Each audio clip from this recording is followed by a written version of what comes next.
The ground beneath you right now has a story. Not the story of the house built on it, or the city that grew around it, or the people who walked across it 100 years ago. A deeper story. A story so old that the numbers required to tell it stop feeling like numbers and start feeling like something else entirely. Like darkness. Like silence. Like the particular vertigo you get when you stand at the edge of something very high and look down. The place where you are sitting right now, at this exact moment, was once underwater. Before that, it was molten rock. Before that, it was a cloud of dust spinning in empty space. And before that, there was nothing. Not empty space, not darkness, not silence. Nothing. And then, in a single moment so violent and so total that the word explosion does not come close to describing it, everything began. We will spend only a moment on the beginning, because the beginning is almost impossible to imagine, and we have somewhere more interesting to get to. 13.8 billion years ago, all the matter and energy that would eventually become everything, every star, every planet, every ocean, every living thing, every thought ever thought by any mind anywhere in the universe, existed in a space smaller than a single atom. And then it expanded. Faster than light, in all directions simultaneously, not into existing space, but creating space as it went, the way a dream creates the room it happens in. Within 3 minutes, hydrogen and helium existed. Within a few 100 million years, the first stars ignited. Those stars burned and died and exploded, and their explosions scattered heavier elements across space. Carbon, oxygen, iron, silicon, the elements that would eventually become you and the planet you live on, were forged inside stars that died before our sun existed. You are made of dead stars. Your bones, your blood, the neurons firing in your brain as you listen to these words. All of it assembled from the ash of stellar explosions billions of years old. And about 4.5 billion years ago, in an unremarkable corner of an unremarkable galaxy, a cloud of that stellar ash began to collapse under its own gravity and spin. And at its center, a new star ignited. And around that star, the remaining debris began to clump together into planets. One of those planets was different. Not immediately, not obviously. From space, in those first hundreds of millions of years, it would not have looked like a place where anything remarkable was going to happen. It was hot and violent, and covered in magma, and bombarded constantly by asteroids, and it had no oceans, and no atmosphere worth breathing, and absolutely no indication that 4.5 billion years later, it would be covered in cities and music, and 7 billion people arguing with each other on small, glowing rectangles. But it was different, in one way that mattered more than any other. It was exactly the right distance from its star. Not too hot, not too cold. in the narrow band of temperature where water, the strangest and most necessary substance in the known universe, could exist as a liquid on the surface of a world. That is where our story really begins. Not with the Big Bang, not with the first stars, but with a cooling, battered, magma-covered rock in space that was about to do something that, as far as we know, no other place in the universe has ever done. It was about to come alive. The place where you are right now was part of that rock. The atoms beneath you were there for all of it. For the first oceans, and the first bacteria, and the first fish that pulled itself onto land, and the forests so vast and so dense that they covered entire continents, and the asteroid that ended the age of the dinosaurs, and the first human hand that pressed itself against a cave wall 60,000 years ago and left a print that archaeologists found and photographed and studied. A hand reaching across 60 millennia to say, I was here. You are here too. And this is the story of everything that happened in between. 4.5 billion years ago, the Earth was not a planet. It was a war zone. Picture it, a sphere of molten rock, glowing orange and red from horizon to horizon. No horizon, actually, because there is no atmosphere yet. Just the raw surface of a world that is still being assembled, still being struck by asteroids and comets and chunks of debris left over from the formation of the solar system. Each impact sending waves of liquid rock rippling across the surface like water, but slower and hotter, and lit from within by the heat of a planet that has not yet decided what it wants to be. The sky above this world, if you could call it a sky, was thick with volcanic gases. Carbon dioxide, methane, ammonia, sulfur dioxide. The kind of atmosphere that would kill any living thing instantly. There was no oxygen. There was no ozone layer to block the radiation pouring in from the young sun above. There was no liquid water anywhere on the surface, because the surface was too hot for liquid water to exist. Everything was violence. Everything was heat. Everything was the ongoing catastrophic process of a planet forming itself out of chaos. And then something hit it.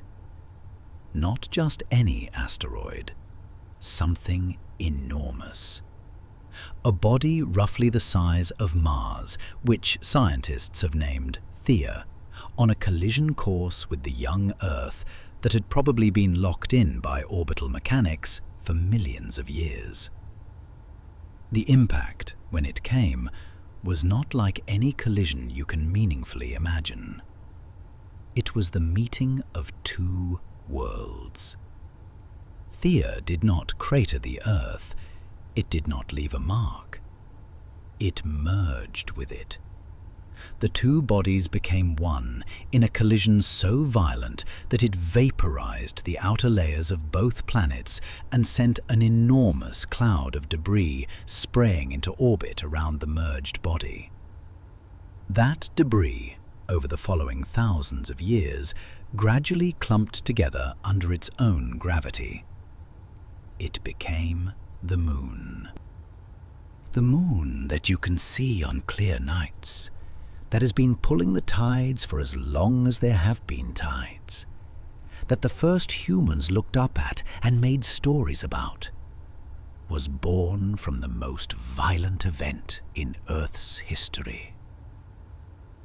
It is made partly of Earth, partly of Theia. It is a permanent record of a catastrophe so total that the planet barely survived it. But the planet did survive it, and the moon, once it formed, did something unexpected and important. Its gravitational pull stabilized the Earth's axial tilt. Without the moon, the Earth would wobble on its axis over long periods of time in ways that would create climate swings so extreme and so rapid that the development of complex life might never have been possible. The moon is not just a light in the night sky. It is a stabilizer, a gravitational anchor that made the Earth's climate predictable enough over billions of years for life to have the time it needed to develop from simple chemistry into everything that has ever lived. The bombardment continued for hundreds of millions of years after the moon formed.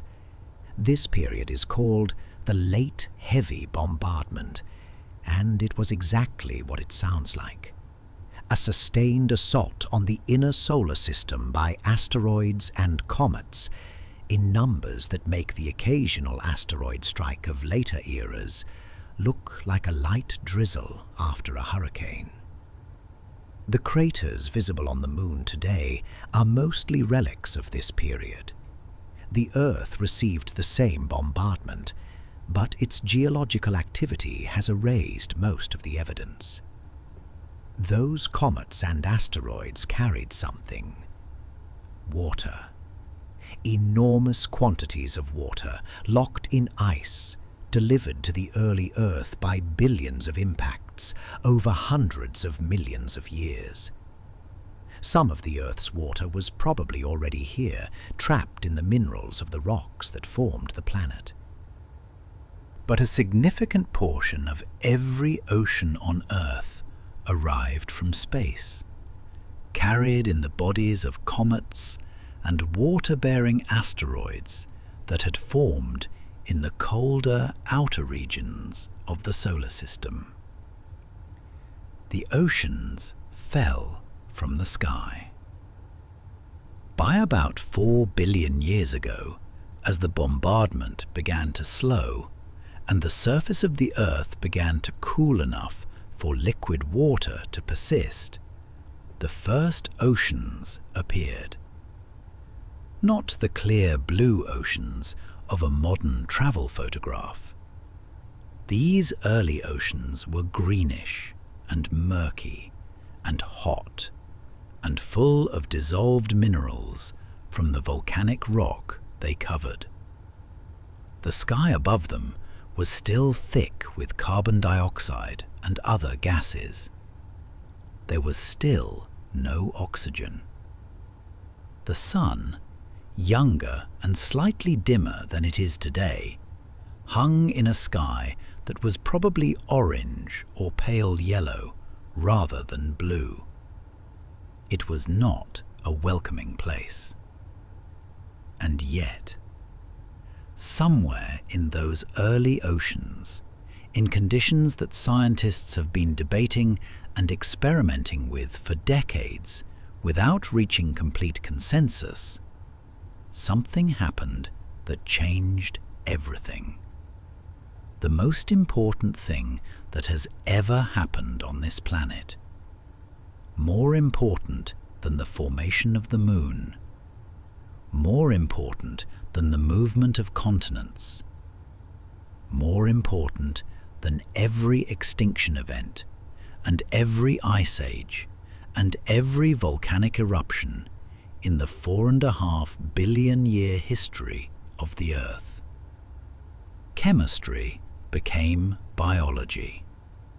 Simple molecules, amino acids and nucleotides and lipids, the chemical building blocks that form naturally under the conditions present in the early Earth, and that have been found in meteorites and synthesized in laboratory experiments mimicking early Earth conditions, began to organize themselves into structures of increasing complexity, into molecules that could copy themselves, into membranes that could separate an inside from an outside, into the first, impossibly primitive precursors of the cell. We do not know exactly where this happened. The leading candidates are hydrothermal vents on the ocean floor, places where superheated water, rich in minerals, jets up from cracks in the sea floor, creating chemical gradients and concentrated environments where the necessary reactions could occur. Or shallow tidal pools at the edge of the early continents, where water evaporated and concentrated chemicals and ultraviolet radiation provided energy for chemical reactions. Or the surfaces of mineral crystals that could act as templates for the assembly of complex molecules. What we know is that by about 3.8 billion years ago, life existed. Not life as we would recognize it. No cells with nuclei, no multicellular organisms, no brains or eyes or movement, or anything that would register as living to a human observer. Just the faintest chemical whisper of self-replication. Molecules making copies of themselves. The first tentative, almost accidental beginning of the process that would eventually produce every living thing that has ever existed on this planet. Those first living things were bacteria, simple, single-celled, without nuclei, operating on chemistry so primitive that describing it feels like describing the first rough marks made by someone who would eventually paint the Sistine Chapel. But they were alive. They metabolized, they reproduced, they evolved slowly and blindly, responding to the pressures of their environment by changing over generations in directions that made them slightly better at surviving. For the next 2 billion years, bacteria ruled the Earth. 2 billion years. A number so large that the entire history of complex life on this planet, everything from the first fish to the last human, fits inside it more than 4 times over. For 2 billion years, the most complex living thing on Earth was a single cell without a nucleus. The planet was covered in oceans, full of bacteria, and the land was bare rock, and the sky was still mostly carbon dioxide. And the story of life on Earth seemed, from any outside perspective, to be going nowhere in particular. And then one bacterium did something that had never happened before. It swallowed another bacterium. And instead of digesting it, it kept it alive inside itself. The swallowed bacterium continued to function, continued to perform its chemical processes, but now it was doing so inside a host cell that it would never leave.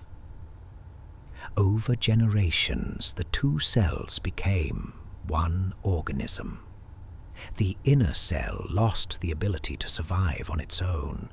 The outer cell became dependent on the chemical processes the inner cell provided.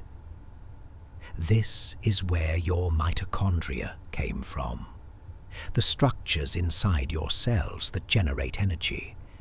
They are the descendants of bacteria that were swallowed by other bacteria approximately 2 billion years ago and never left. Every plant cell and every animal cell on Earth carries these ancient bacterial passengers. Every breath you take, every movement you make, every thought you have is powered by a process that began when one bacterium ate another one and made a mistake. The most important mistake in the history of life. Somewhere around 2.4 billion years ago, the world ended. Not the planet survived, but the world as it existed at that moment. The world that life had spent more than 1 billion years adapting to. The world of warm, oxygen-free oceans and thick carbon dioxide skies, and every chemical process that the bacteria of the early Earth had built their existence around. That world ended, completely and catastrophically, and with a thoroughness that makes every other extinction event in Earth's history look modest by comparison. The killer was oxygen. Specifically, the oxygen being produced by a particular group of bacteria called cyanobacteria, which had evolved the ability to do something genuinely revolutionary. They could take sunlight and carbon dioxide and water and use them to produce energy, releasing oxygen as a waste product. Photosynthesis, the process that today feeds almost every living thing on Earth, that fills the atmosphere with the oxygen we breathe, that makes the sky blue and the plants green. For the bacteria of the early Earth, it was poison. Oxygen is chemically aggressive. It reacts with almost everything. The metabolic processes of the early bacteria had evolved in an oxygen-free environment, and oxygen attacked those processes the way acid attacks metal, systematically and without mercy. As the cyanobacteria spread across the early oceans, pumping oxygen into the water and eventually into the atmosphere, they were killing the world they lived in. Not intentionally, not with any direction or purpose, simply by being extraordinarily successful at what they did. This event is called the Great Oxidation Event, and it was the first mass extinction in Earth's history. Most of the living things on Earth at that time died. The anaerobic bacteria that had ruled the planet for more than 1 billion years retreated to the places where oxygen could not reach them. Deep in the ocean sediment, in volcanic vents, in the digestive systems of larger organisms that would eventually evolve. They are still there today, billions of years later, living in the same oxygen-free way in the margins of a world that was remade without them. But the oxygen that killed so much also made possible everything that came after. Because oxygen in the atmosphere meant ozone in the upper atmosphere. And ozone blocked the ultraviolet radiation from the sun that had been bombarding the Earth's surface for billions of years, making it genuinely hostile to complex life. With the ozone layer in place, the surface of the Earth became safer, more hospitable, more full of possibility. And the organisms that evolved to use oxygen rather than be killed by it found themselves with access to a source of energy vastly more powerful than anything available to their ancestors. Oxygen-based metabolism is roughly 18 times more efficient than the anaerobic alternatives. The organisms that could breathe oxygen could do more, move more, grow more complex, build more intricate structures. Life was about to get interesting. The first truly complex cells, cells with nuclei and internal structures and the mitochondrial passengers we talked about, appeared around 2 billion years ago. For another billion years after that, life remained stubbornly single-celled. Individual cells became more sophisticated, more capable, more varied in their chemistry and their behavior, but they remained single, alone. Each cell a complete organism in itself. And then, sometime around 600 million years ago, cells began to cooperate. Not voluntarily, not with any intention or plan, but through the same blind process of evolution that had driven every other development in the history of life. Some cells that happened to stay together after dividing turned out to survive better than cells that separated. And those cells passed on the tendency to stay together. And over generations, the clusters became more organized, with different cells beginning to specialize in different functions. Some cells became good at sensing the environment. Some became good at movement. Some became good at digestion. Some became good at reproduction. The first multicellular organisms had arrived.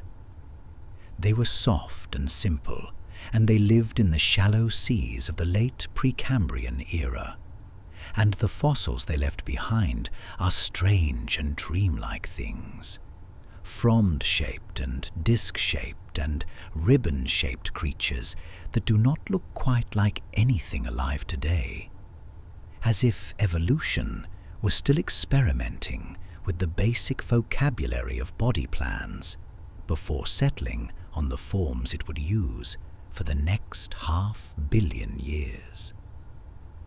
And then something happened that paleontologists call the Cambrian explosion. And the word explosion is used deliberately and accurately, because what happened to life on Earth approximately 540 million years ago was as close to instantaneous as evolution ever gets. In the space of about 20 million years, which in geological terms is barely a breath, almost every major animal body plan that has ever existed on Earth appeared. Eyes. For the first time in the history of life, animals developed the ability to see. And the development of eyes changed everything, immediately and permanently, because an animal that can see its predator has an enormous survival advantage over one that cannot, which means that predators immediately began evolving to be harder to see, which means that prey animals evolved better eyes to compensate, which means that the entire arms race of predator and prey that drives so much of animal evolution began in earnest the moment the first eye opened in the Cambrian seas. Shells appeared, legs appeared, mouths with teeth appeared. The ocean, which had been a relatively peaceful place of slow, soft creatures drifting in the currents, became an arena.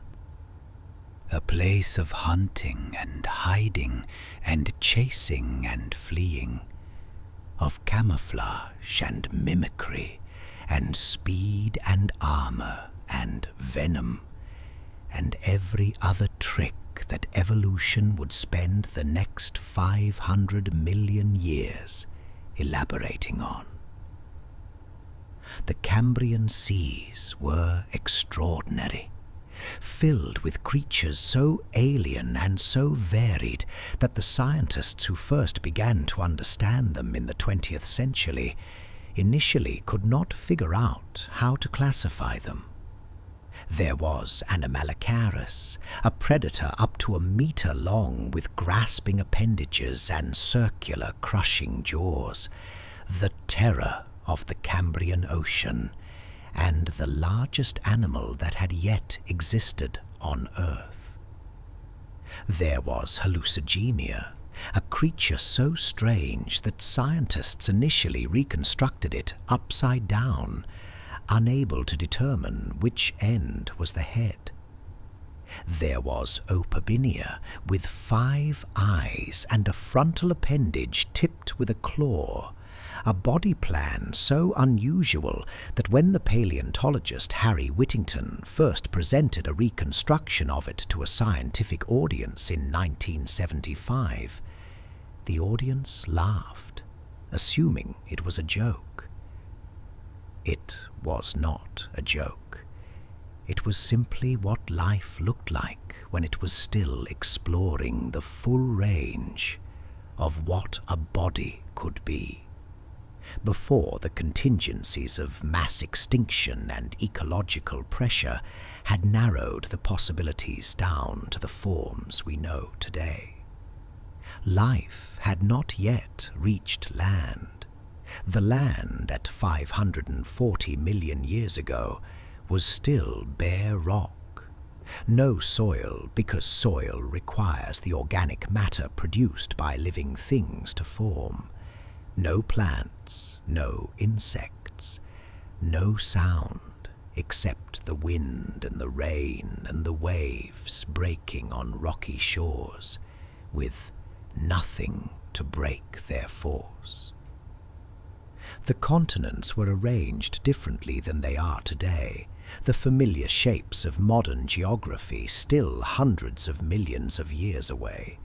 The land masses clustered and separated in configurations that would be unrecognizable on any modern map.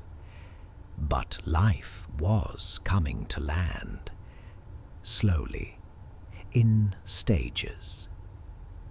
The way all the great transitions in the history of life happen, not in a single dramatic leap, but in a series of small steps, each one barely distinguishable from the last, accumulating over millions of years into a transformation so total that the world before and the world after seem to have nothing in common.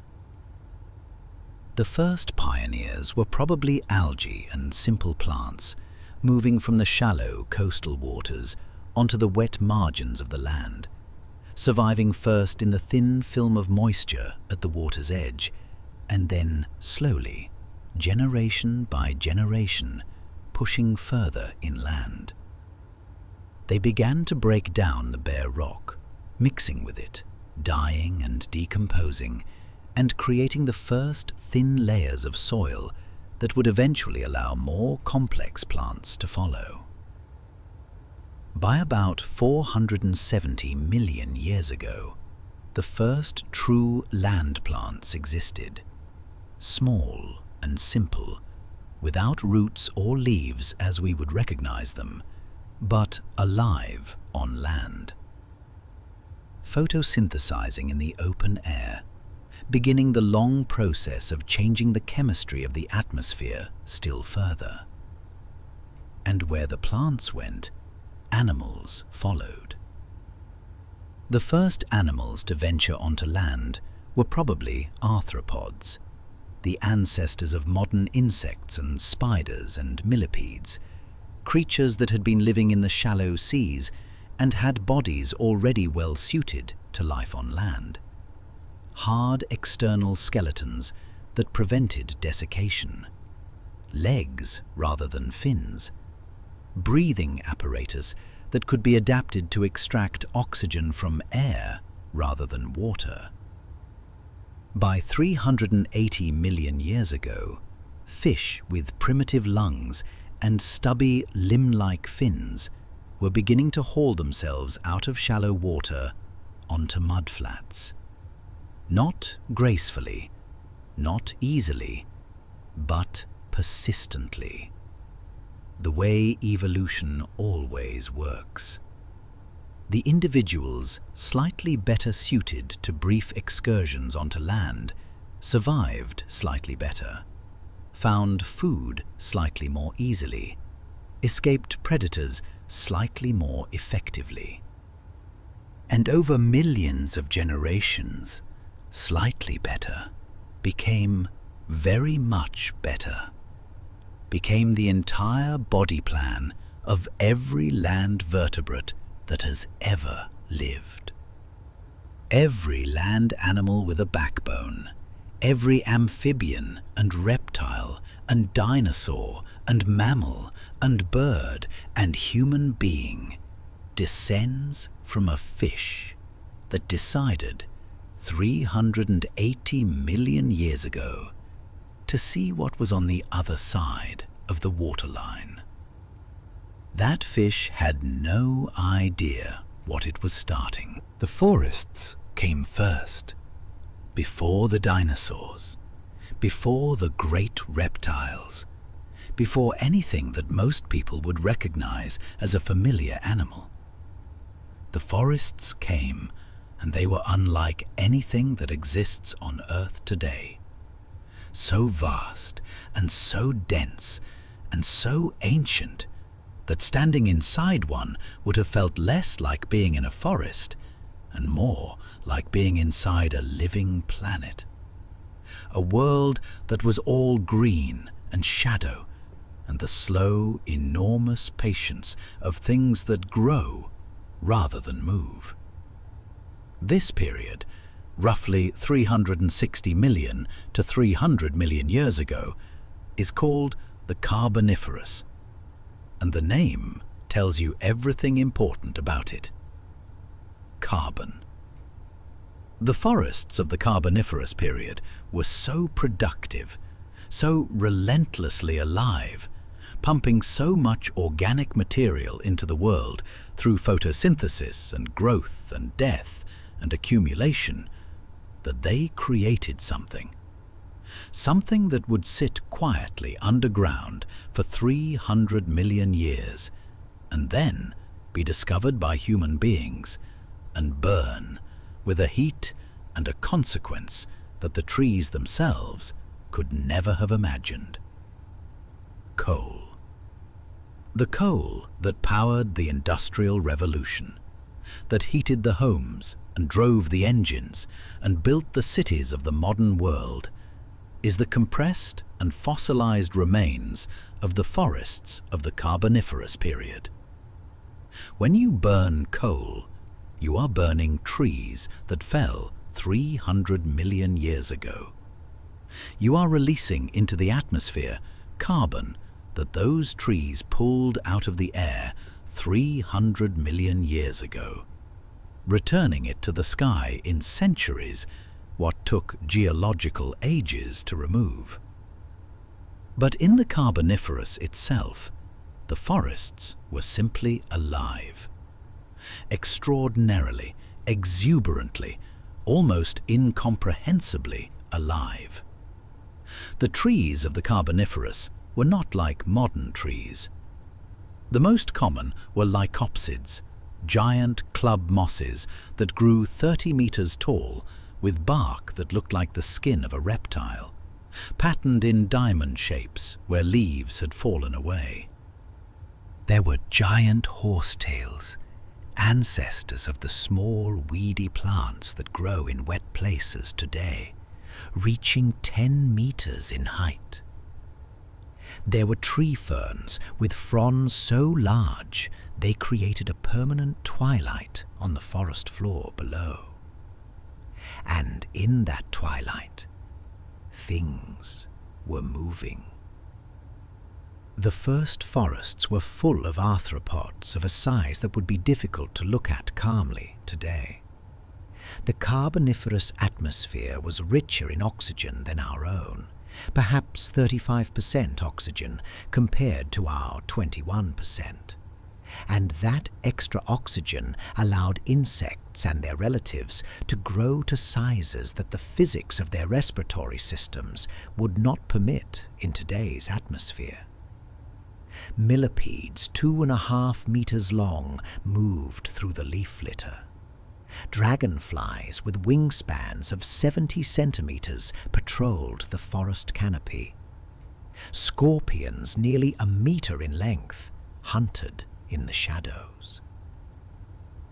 The place where you are sitting right now, 300 million years ago, may have been inside one of those forests. A giant dragonfly may have passed overhead. The ground beneath your feet may have been thick with the shed skins of enormous millipedes. This is what the word ancient actually means. The Carboniferous ended approximately 300 million years ago, giving way to the Permian period. And the Permian, after a long and in some ways successful run as an era of increasingly sophisticated reptiles and increasingly complex ecosystems, ended in the worst thing that has ever happened to life on Earth: the Great Dying. 252 million years ago, something triggered the largest mass extinction in the history of complex life. The leading theory points to Siberia, where a series of volcanic eruptions of almost incomprehensible scale, called the Siberian Traps, pumped enormous quantities of carbon dioxide and sulfur dioxide and other gases into the atmosphere over a period of perhaps 1 million years. The resulting climate disruption, the warming and the ocean acidification, and the loss of oxygen in the deep oceans killed approximately 96% of all marine species and 70% of all land vertebrate species. 96%. The oceans were nearly sterilized.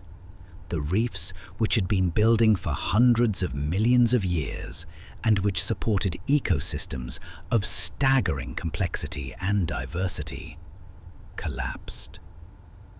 The land ecosystems followed. The world after the Permian extinction was a quieter, emptier, more desperate place, populated by the survivors of a catastrophe so total that recovery took tens of millions of years. But life recovered. It always recovers. That is perhaps the most important thing the fossil record teaches us. Not that extinction is harmless, or that it does not matter, but that life, given enough time, finds ways back.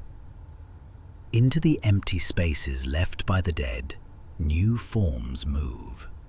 New body plans, new strategies, new experiments in the infinite laboratory of evolution. Into the empty spaces left by the Great Dying moved the dinosaurs. They did not arrive dramatically. They did not appear suddenly and fully formed from the wreckage of the Permian extinction.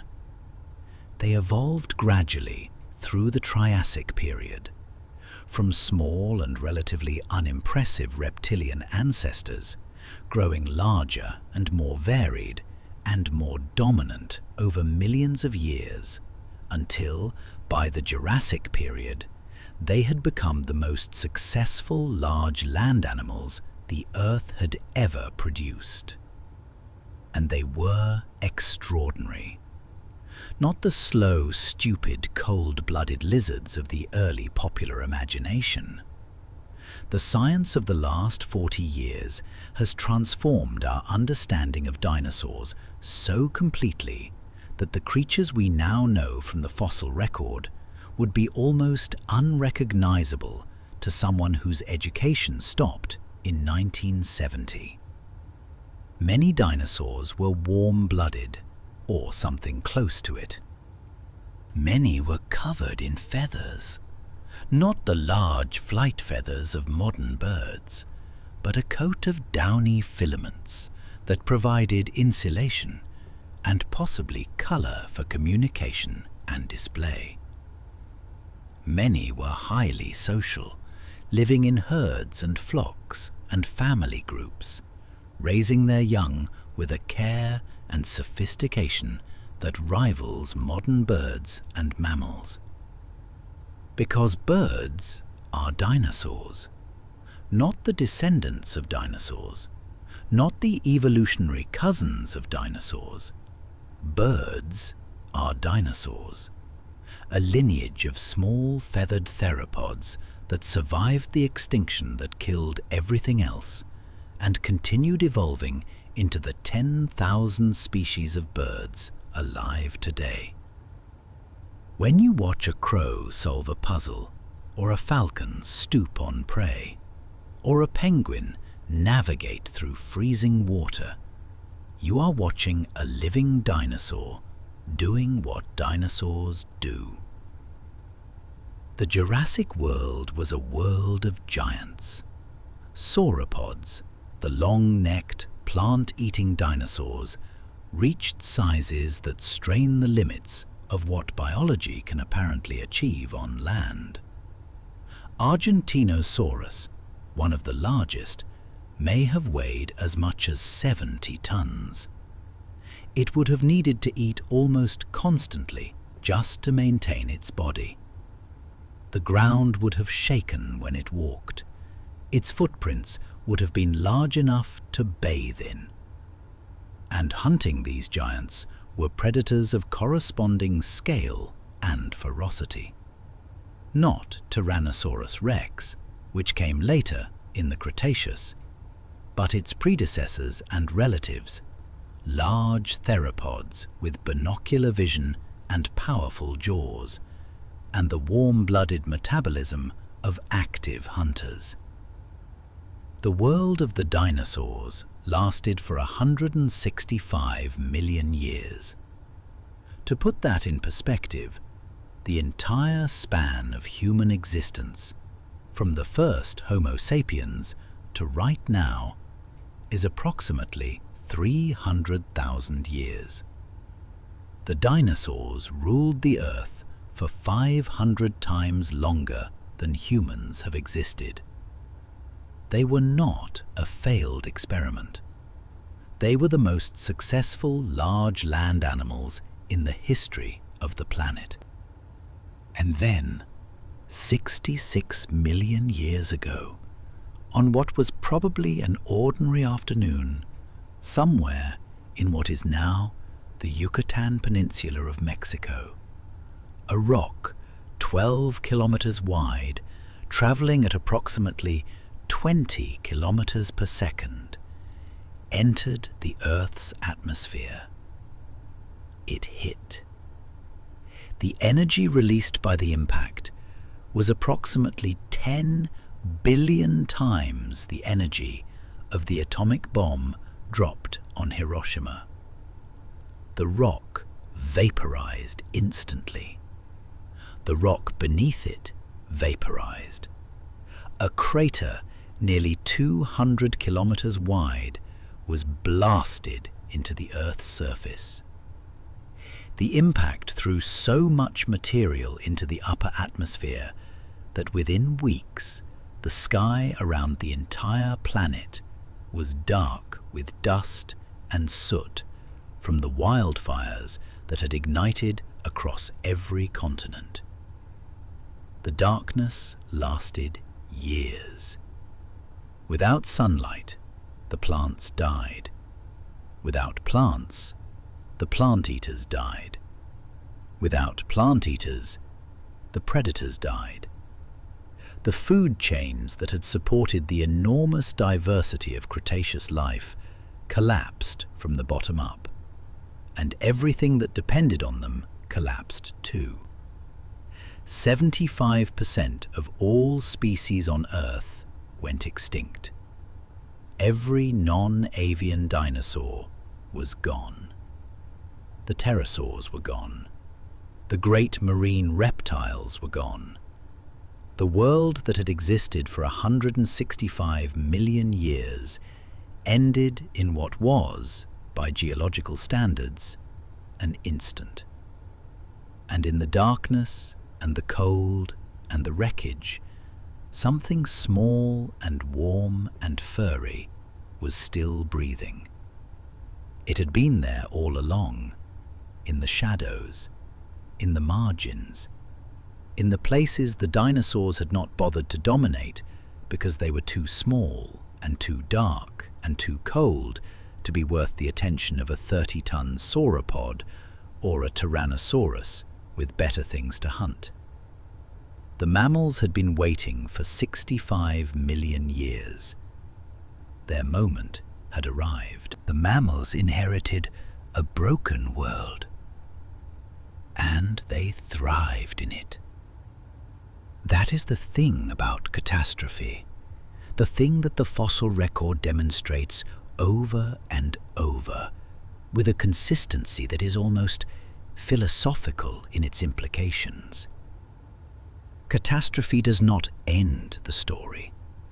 It changes the cast.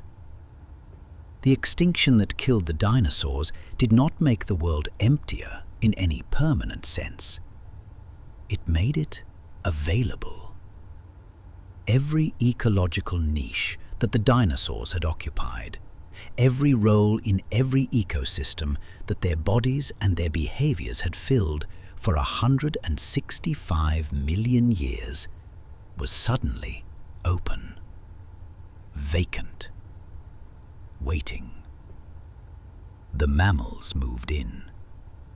They had been small for so long, forced by the overwhelming dominance of the dinosaurs into the margins of the Mesozoic world, into the nights and the burrows and the spaces between the roots of trees where large reptiles could not follow. They had evolved, in those margins, a set of characteristics that turned out to be extraordinarily useful in a post-impact world. Warm blood, which allowed them to remain active in the cold that followed the asteroid strike. Fur, which provided insulation against temperatures that would have killed a cold-blooded reptile. Live birth and maternal care, which gave their offspring a protected start in a dangerous world. And large brains, relative to body size, which had been evolving for millions of years as tools for navigating complex nocturnal environments, and which would turn out to be the most consequential biological development in the history of the planet. Within 10 million years of the asteroid impact, mammals had diversified into an extraordinary range of forms, into the ancestors of every modern mammal group, into the forerunners of whales and bats and horses and elephants, and the small, tree-dwelling, large-eyed primates that would eventually, after another 50 million years of evolution, produce something that had never existed before on this planet. Something that could look up at the night sky and wonder what it was looking at. But we are moving too fast. Let us slow down. Let us spend a moment in the world that existed before humans. The world that the mammals built in the 65 million years between the asteroid and the first campfire. It was a world of extraordinary richness and strangeness. The early Eocene period, 50 to 55 million years ago, was warmer than today, warm enough that palm trees grew in what is now Alaska, and crocodiles lived above the Arctic Circle. The continents were still moving, still slowly grinding toward the configurations we know today. India crashing into Asia and throwing up the Himalayas, the Atlantic widening as North America and Europe drifted apart, Antarctica moving toward the South Pole and beginning the long process of freezing that would eventually give the world its ice caps. In this warm, green, rearranging world, the mammals were experimenting, trying out body plans and ecological strategies with the same exuberant variety that the Cambrian had brought to animal life in the oceans 500 million years earlier. There were mammals the size of rats and mammals the size of buses. There were mammals that went back to the sea and became the ancestors of whales and dolphins, their legs slowly transforming over millions of generations into flippers, their nostrils migrating to the tops of their heads, their bodies becoming streamlined for a life in water that their ancestors had left 350 million years earlier. There were the primates. They appeared in the fossil record around 55 million years ago. Small, tree-dwelling creatures with grasping hands and forward-facing eyes that gave them the depth perception needed to judge distances accurately when leaping between branches. They were not impressive by the standards of the other mammals around them. Not the largest, not the fastest, not the most heavily armed. But they had those large eyes and those grasping hands and those relatively large brains. And they lived in the complex three-dimensional environment of the forest canopy, which placed enormous demands on spatial reasoning and social intelligence, and the ability to remember the locations of food sources and the identities and relationships of other individuals. Over millions of years, the primates diversified. Some lines led to the modern monkeys, some led to the gibbons and the great apes, and one line in Africa, sometime around 6 or 7 million years ago, began to change in a direction that separated it from all the others. It began to walk upright. The reasons for bipedalism are still debated by paleoanthropologists. The savanna hypothesis, which held that early hominids were adapting to life in open grasslands, where upright posture allowed them to see over tall grass, has been largely replaced by more complex explanations that involve a mix of factors.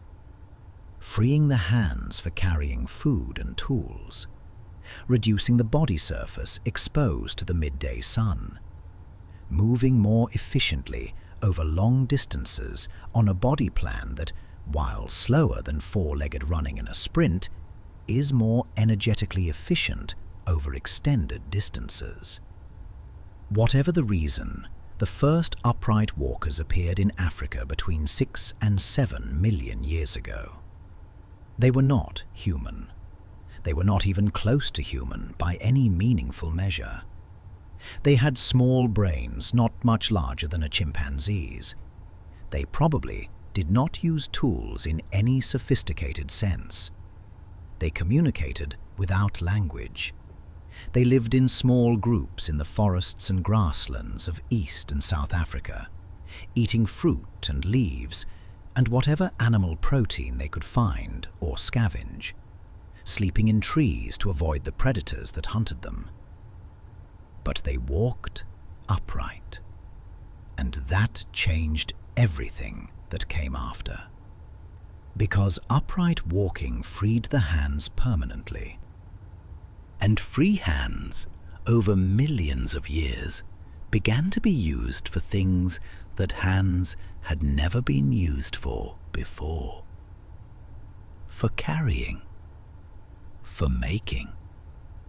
For the first tentative experiments with objects as tools, with rocks as hammers, and sharp stones as cutting implements. The genus Homo appeared approximately 2 to 3 million years ago. Homo habilis, the first member of our genus recognized in the fossil record, had a larger brain than its predecessors and made and used simple stone tools. The Oldowan tools worked stones with sharp edges used for cutting meat and processing plant foods. For the first time in the history of life, an animal was deliberately shaping objects from its environment to perform specific functions. The world would never be the same. Homo erectus, appearing around 2 million years ago, went further. Larger brain, more sophisticated tools, and something else, something that may be the most transformative thing any animal has ever done. Fire. The control of fire changed human evolution in ways that are still being understood. Cooking food makes it easier to digest and dramatically increases the caloric value available from any given quantity of food, which may have driven the rapid increase in brain size seen in Homo erectus and later species, since large brains are extraordinarily expensive in caloric terms and require a reliable, high-calorie diet to sustain. Fire provided warmth that allowed early humans to survive in environments far colder than their tropical origins would otherwise have permitted. Fire provided light that extended the active day beyond sunset. Fire provided protection from predators. And fire provided something harder to quantify, but perhaps equally important: a gathering place, a center, a reason for a group of individuals to come together in the evening and sit in a circle and be present with each other in a way that the daytime activities of foraging and hunting did not require. Around those early fires, in the flickering light, with the darkness held back and the predators kept at bay, something was beginning. Something that would eventually become language and story and memory and culture and everything that distinguishes human life from the life of every other animal. But that is the next chapter. Homo sapiens, our species, appeared in Africa approximately 300,000 years ago. For the first 100,000 years or so, we stayed in Africa. And then, roughly 60 to 70,000 years ago, a small group, perhaps just a few hundred individuals, crossed out of Africa through what is now the Middle East and began moving into the rest of the world. Every human being alive today outside of Africa descends from that small group. Every face in every city on every continent, every language spoken anywhere on Earth outside the African continent traces back to those few hundred people who crossed a land bridge and kept walking and never came back. They walked to Europe and encountered the Neanderthals, a separate human species that had been living there for hundreds of thousands of years. And the two species interacted in ways that the fossil record and ancient DNA are only now beginning to reveal. They were not entirely separate. There was contact. There was interbreeding. The DNA of every modern human with ancestry outside Africa contains approximately 2% Neanderthal DNA. the permanent genetic record of those encounters. The Neanderthals are gone now. Exactly why is still debated. Competition with Homo sapiens, climate change, disease, some combination of all three. They vanished from the fossil record approximately 40,000 years ago, leaving behind only their bones and their tools, and that 2% of DNA that still lives in the cells of billions of people who have never heard their name. They walked to Asia and to Australia, reaching Australia at least 65,000 years ago, crossing open water in boats or rafts to get there, which means that the first Australians were accomplished seafarers tens of thousands of years before any other human population we know of. They walked to the Americas, crossing the land bridge that connected Asia to North America during the last ice age, when sea levels were low enough to expose a wide plain of land where the Bering Strait now lies. They moved south through North America and into South America, reaching the southern tip of the continent within a few thousand years of their arrival in the north. By 15,000 years ago, humans were everywhere. Every continent except Antarctica was occupied. Every major ecosystem on Earth had human beings living in it and adapting to it and shaping it.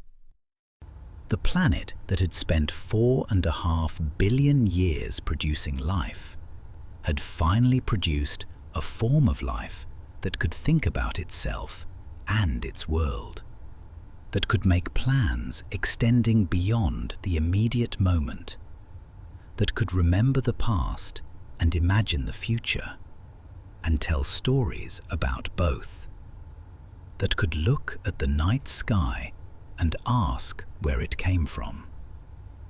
The answer to that question, it turned out, was the work of the next 10,000 years. For most of human existence, there were no cities, no roads between them, no governments above them, no written laws, no written anything, no marks made on any surface intended to carry meaning across time to someone who was not present when the marks were made. For most of human existence, the entirety of a person's world was the group of people they were born into, the landscape they moved through, the sky above them, and the animals around them, and the stories told beside the fire at night by people whose faces they knew as well as their own. This was not poverty, not in any meaningful sense. The hunter-gatherer existence that humans lived for the vast majority of their time on Earth was, by many measures, a rich and varied and deeply human way of being alive. The people who lived it were not primitive in any sense that implies inferiority. They were fully modern humans, with the same cognitive capacity, the same emotional depth, the same capacity for joy and grief and curiosity and love that we have. They knew their landscapes with an intimacy that most modern humans will never know any place.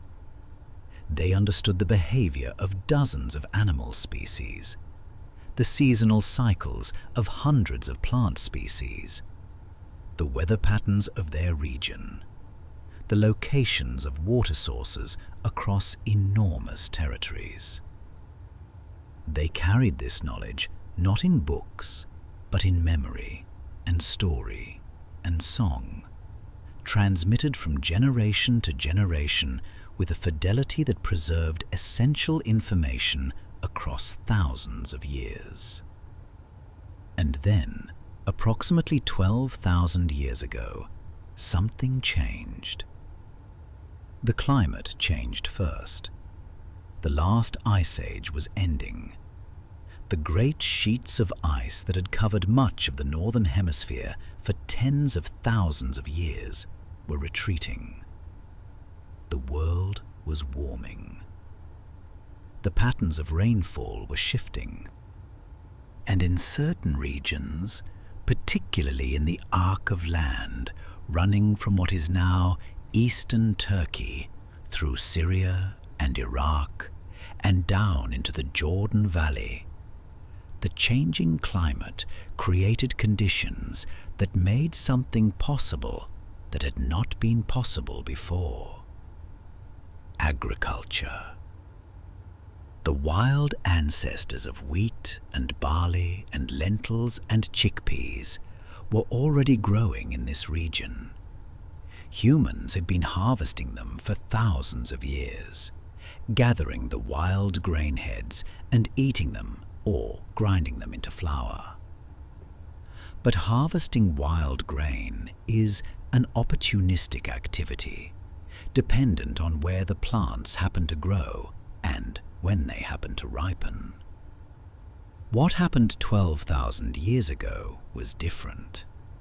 People began to plant, to deliberately put seeds in the ground in locations they chose, to tend the growing plants, to protect them from competing vegetation and grazing animals, to harvest them and store the surplus, and use some of that surplus as seed for the next year's planting. This sounds simple. It was not simple. It was one of the most consequential shifts in the history of human behavior, and it transformed everything it touched, with a thoroughness and a speed measured in centuries rather than millennia, that had no precedent in the history of our species. Agriculture produced surplus food, stored against the possibility of future scarcity, meant that not everyone in a community needed to spend all of their time acquiring food. Some people could do other things. They could make tools, or pots, or cloth. They could build structures more permanent than the shelters of nomadic life. They could specialize in activities that had no immediate caloric return, but that made the community richer, or safer, or more capable in other ways. Specialization meant trade. Trade meant the need to keep records. Records meant the beginning of writing. But before writing, before the first cities, there was something else. Something that emerged directly from the combination of agriculture and surplus, and the increasing density of human populations living in permanent settlements. There was inequality. For most of human prehistory, the hunter-gatherer way of life had imposed a rough equality on human communities. Not perfect equality, not equality of status or influence or personal capability, but a practical economic equality enforced by the impossibility of accumulating significant surplus when you are moving constantly and carrying everything you own. A hunter-gatherer could not be meaningfully wealthier than his neighbors because there was no mechanism by which wealth could be stored and passed down. Agriculture created that mechanism. The farmer who controlled more land, or who had more family members to work it, or who was better at the organizational and planning tasks that successful farming required, produced more surplus. More surplus meant more children who survived. More surviving children meant more workers for the next generation's fields. the advantage compounded.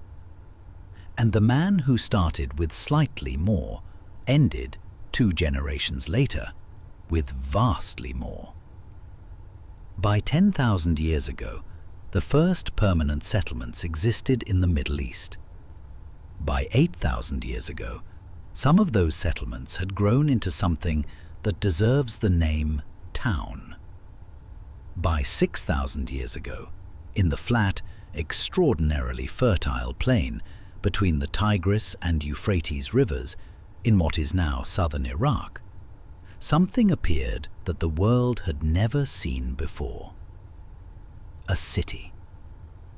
Uruk, the first true city in human history. At its peak, around 5,000 years ago, Uruk may have had a population of 50 to 80,000 people, an almost incomprehensible concentration of human beings by the standards of everything that had come before. People who had never met each other, who shared no kinship ties, who came from different villages and different tribes and spoke slightly different dialects, were living in proximity, trading with each other, worshipping in the same temples, subject to the same administrative authority. Making this work required something new, something that human memory, however sophisticated, could not provide. It required a system for recording information that existed independently of any individual mind. A system that could store a transaction or a debt or a law or a quantity of grain and retrieve it accurately years later without depending on the memory of any specific person. It required writing. The first writing was not poetry. It was not history or philosophy or religion. It was accounting. The earliest cuneiform tablets from ancient Sumer are receipts, records of grain deliveries and livestock counts, and the disbursement of rations to workers. The most ancient written words we have recovered from the archaeological record are things like 37 jars of oil delivered to the temple storehouse, and 240 goats belonging to the household of the governor. This is what writing was for at the beginning, not to capture the beauty of the world or the complexity of human emotion, to keep track of who owed what to whom. But once writing existed, it became something more. It became the technology of civilization itself, the thing that made it possible for a society to be more than the sum of the individuals in it at any given moment. Laws written down were laws that persisted beyond the death of the lawgiver. History written down was history that could be consulted and learned from by people who had not lived through it. Knowledge written down was knowledge that could be accumulated across generations, each generation building on what the previous ones had recorded. The sum total growing with every century in a way that oral tradition, however rich, could not match. The civilizations that followed Sumer built on this foundation with a speed and a complexity that still astonishes. Egypt, where the combination of the Nile's annual flooding and a strong centralized state produced a civilization of extraordinary stability and longevity, lasting in recognizable form for 3,000 years. Longer than the entire span from the fall of Rome to today. The pyramids were built 4,500 years ago, and when the ancient Greeks visited them, they were already ancient, already 2,000 years old, already the relics of a past so remote that even the Egyptians of the classical period did not fully understand them. The Indus Valley civilization, contemporary with ancient Egypt, but almost entirely unknown until archaeologists began excavating its buried cities in the 20th century. Cities of remarkable sophistication, with standardized brick sizes and grid-planned streets and drainage systems more advanced than those of many European cities 3,000 years later. A writing system that has never been deciphered. A civilization that rose and flourished and disappeared, leaving behind almost nothing in the historical record, as if it had decided collectively to be forgotten. China, where civilization developed independently along the Yellow River, producing a cultural and political tradition of such continuity and such depth that it is still, in many ways, the organizing framework of the lives of 1 billion people today. The Americas, where the Olmec and then the Maya, and then the Aztec and the Inca built civilizations of extraordinary sophistication, entirely independently of the Old World, developing their own writing systems, their own astronomical knowledge, their own architectural traditions, their own political philosophies, proving that the development of complex civilization is not a historical accident, but something close to an inevitability given the right conditions. Given agriculture and surplus and time. And threading through all of these civilizations, connecting them and separating them, and driving the exchange of goods and ideas and diseases and technologies across vast distances, was trade. The Silk Road, connecting China to the Mediterranean across 5,000 miles of desert and mountain and steppe. The Indian Ocean trade routes, linking East Africa to Arabia, to India, to Southeast Asia in a network of seasonal winds and wooden ships that had been operating for thousands of years before any European sailor ventured beyond the site of his home coast. The trans-Saharan caravan routes, carrying gold and salt and enslaved people across the largest desert on Earth. The world was already connected long before anyone thought to call it globalization. Ideas traveled these routes as surely as silk and spice. Mathematics from India reached the Arab world and then Europe, giving the West the numerical system it still uses today. Paper from China reached the Islamic world and eventually Europe, transforming the economics of writing and making the mass production of books conceivable for the first time. Gunpowder from China reached the Middle East and then Europe, and the political consequences of that transfer are still unfolding. And then, in the 15th century, something happened that connected the last isolated parts of the human world to the rest. Something that completed the circuit that had been building since the first humans walked out of Africa 60,000 years earlier.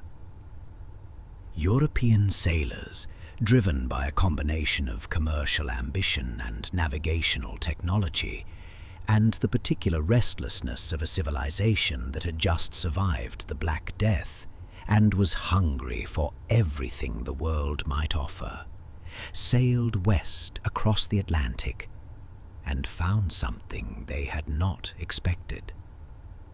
two continents full of people who had been living their own history, developing their own civilizations, for 15,000 years in complete isolation from the old world. The consequences of that encounter were enormous and terrible and transformative, and are still, in countless ways, shaping the world we live in today. But the world was now, for the first time in human history, genuinely one world, connected, mapped, known, at least in outline, from pole to pole. And once it was one world, the pace of everything accelerated. In 1750, the world still ran on muscle. Human muscle, animal muscle, the muscle of oxen pulling ploughs through fields that had been ploughed the same way for 10,000 years. The muscle of horses dragging wagons along roads that followed routes established by Roman engineers 2,000 years earlier. The muscle of men hauling ropes on sailing ships that moved when the wind moved and stopped when it did not.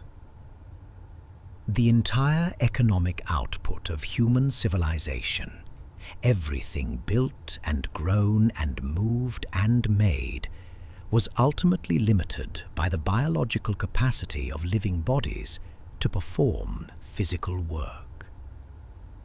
And then someone looked at a kettle of boiling water and understood something.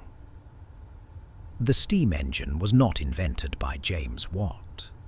That is the simplified version of the story that gets told in textbooks, and it leaves out a century of prior development by engineers and tinkerers and natural philosophers who had been experimenting with the power of steam since the late 1600s. What Watt did, working in a workshop in Glasgow in the 1760s, was make the steam engine efficient enough to be commercially useful. He added a separate condenser that dramatically reduced the amount of fuel the engine consumed. He developed a rotary motion mechanism that allowed the engine's power to be applied to a much wider range of tasks than the simple up and down pumping motion of earlier designs. He made it practical. And practical changed everything. The Industrial Revolution that followed was not an event. It was a process, slow at first, and then with gathering speed, like a boulder beginning to roll down a hill that keeps getting steeper. It began in Britain for reasons that historians have been arguing about for 2 centuries. The combination of coal deposits and navigable rivers, and a particular legal and financial system that made investment in new enterprises relatively easy, and a scientific culture that valued practical application of theoretical knowledge, and a colonial empire that provided both raw materials and captive markets. From Britain it spread to France and Belgium and the German states, and eventually to the United States, where the combination of vast natural resources and a rapidly growing population, and a legal system that aggressively protected private property, and a cultural ethos that celebrated individual ambition, created conditions for industrial development that surpassed even Britain within a few generations. The numbers are almost impossible to absorb. In 1800, the vast majority of human beings on Earth lived the way their great-great-grandparents had lived. Farming mostly, moving goods by animal or by water, lighting their homes with candles or oil lamps, living and dying within a few miles of where they were born. The average human life expectancy at birth, globally, was somewhere around 30 years, though this number is heavily influenced by catastrophic childhood mortality and does not mean that adults typically died at 30. By 1900, 100 years later, the world had changed more than it had changed in the previous 10,000 years combined. Railroads crossed continents. Steamships crossed oceans in days rather than months.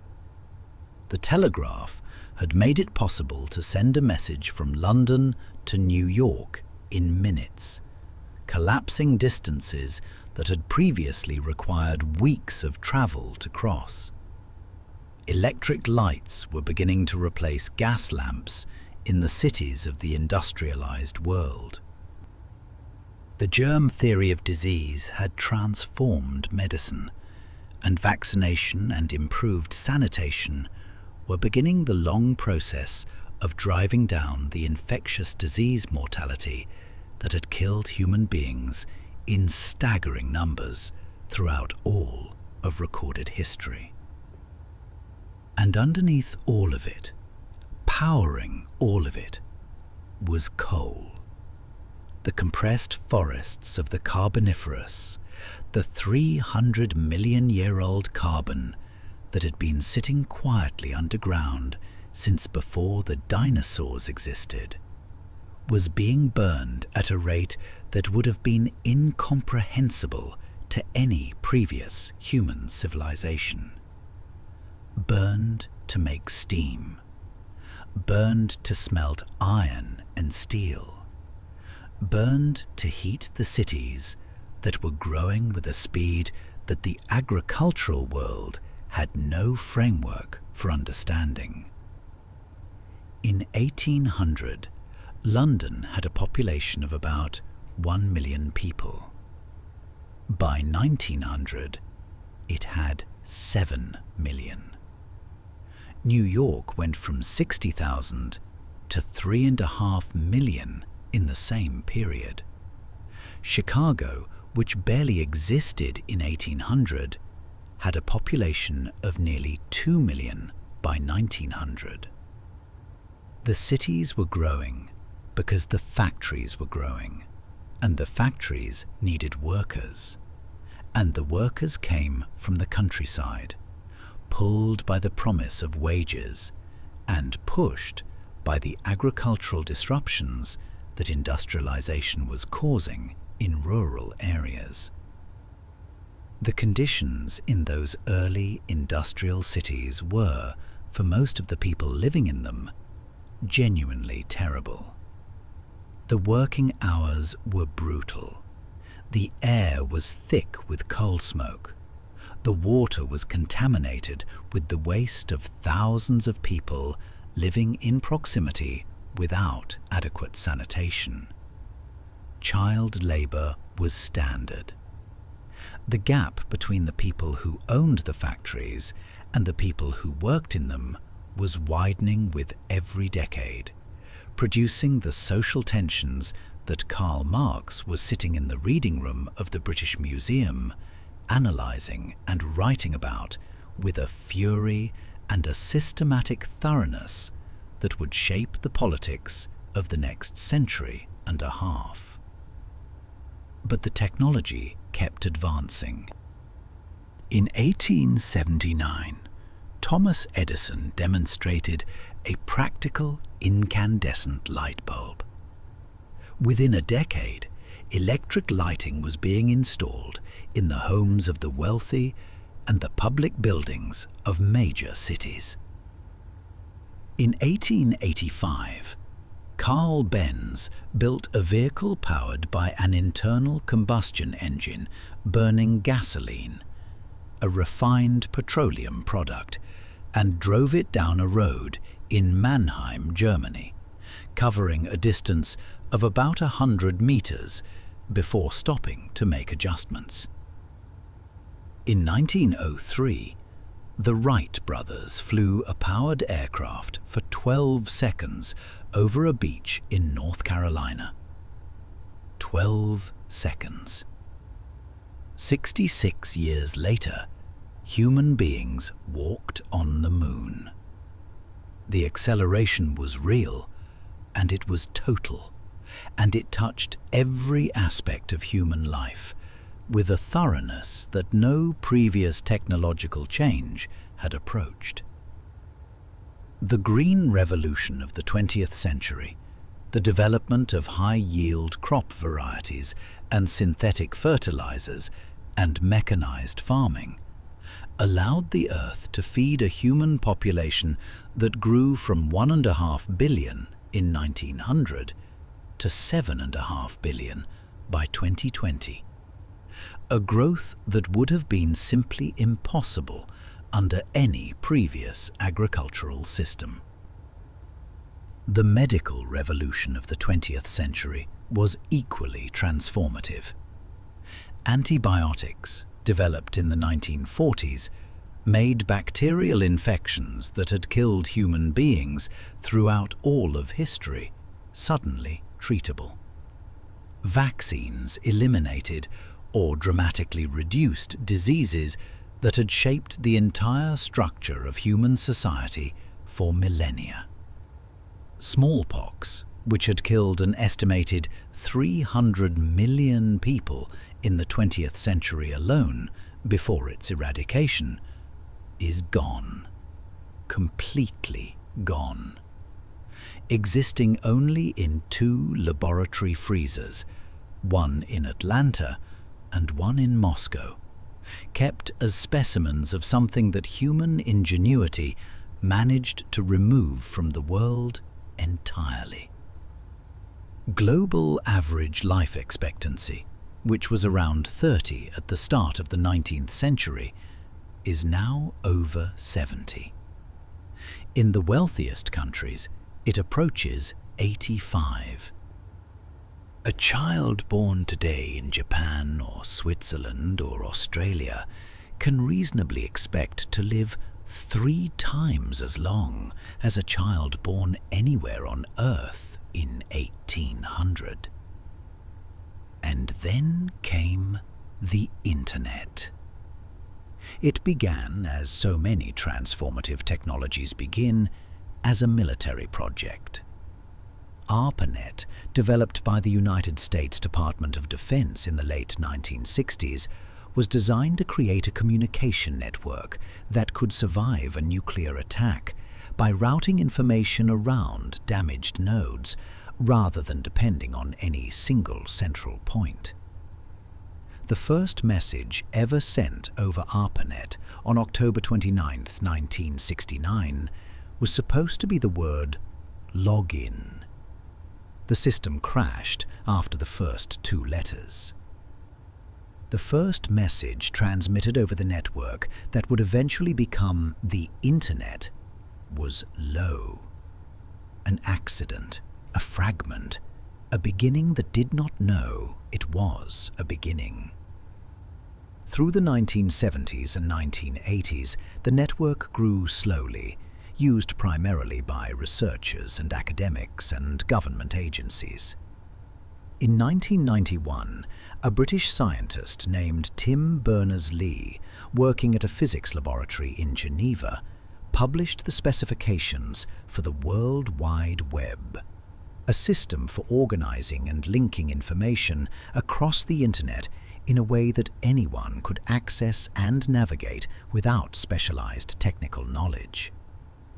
Within 5 years, the web had gone from a tool used by physicists to share research papers to a global phenomenon, reshaping commerce and communication and culture and politics and human relationships and the very structure of how human beings thought about information and knowledge and each other. The numbers again. In 1995, there were approximately 16 million people using the Internet. By 2000, there were 360 million. By 2010, nearly 2 billion. By 2023, more than 5 billion, representing over 60% of every human being alive on Earth. 5 billion people connected to a single network, able to communicate instantly with anyone else on that network, regardless of distance. Able to access, from a small glass rectangle in their pocket, more information than was contained in every library that had ever existed before the 20th century combined. The implications of this are still unfolding. We are living inside the transformation, which makes it genuinely difficult to see its full shape. The people living through the Industrial Revolution in 1820 could not fully understand what was happening to their world. They could see the factories and feel the disruption and experience the dislocation of a world changing faster than human institutions could adapt to. But they could not see where it was going, could not see the automobiles and the airplanes and the antibiotics and the nuclear weapons and the moon landing that were all downstream consequences of the shift they were living through. We are in the same position now. We can see the smartphones and the social networks and the artificial intelligence systems beginning to emerge from the same mathematical foundations that gave us the internet. We can feel the disruption and the acceleration and the particular vertigo of living in a world that is changing faster than our ability to make sense of it. But we cannot see where it is going. What we can see is where it came from. From a cloud of stellar dust collapsing into a star 4.5 billion years ago. From the cooling of a molten rock into the first oceans. From chemistry becoming biology in the darkness of the early Earth. From the first cell dividing into two. From the first eye opening in the Cambrian Sea. From the first fish hauling itself onto land. From the asteroid that ended the dinosaurs and gave the mammals their moment. From the first upright steps of a small primate in East Africa. From the first fire. From the first planted seed. From the first mark made on clay that carried meaning across time. From all of it, every step connected to every other step, every catastrophe leading to an opening, every extinction making room for something new. The whole enormous story moving in a direction that nobody planned and nobody could have predicted, and that somehow, across 4.5 billion years of collision and eruption and freezing and warming and dying and beginning again, produced this moment. You, here, now, at the end of a story that is also a beginning. Because the story does not end. It has never ended. Every moment that has ever existed has led to the next one, with the same blind, patient, irresistible continuity that has been operating since the first hydrogen atoms formed in the wake of the Big Bang. The ground beneath you is 4.5 billion years old. The atoms in your body were forged in dying stars. The oxygen in your lungs was produced by bacteria that lived 2.5 billion years ago. the language in which these words exist began as grunts around a fire and became, through 10,000 years of accumulation and refinement, capable of describing its own origins. You are the universe looking at itself. You are the earth thinking. And the story you are part of is the longest, strangest, most improbable, and most magnificent story that has ever been told. Sleep well. You have earned it. Across 4.5 billion years of everything that had to happen exactly as it happened to produce this particular moment, this particular darkness, this particular stillness. You were always coming, and here you are.